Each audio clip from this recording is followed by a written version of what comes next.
nakaukit magpakailanman sa aking palad ang iyong pangalan. Malilimutan ba ng ina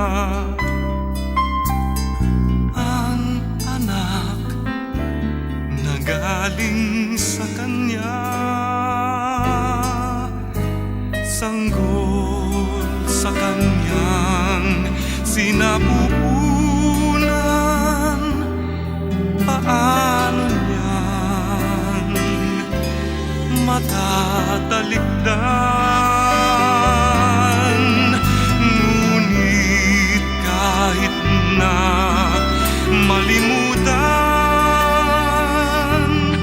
ng ina ang anak niyang tangan,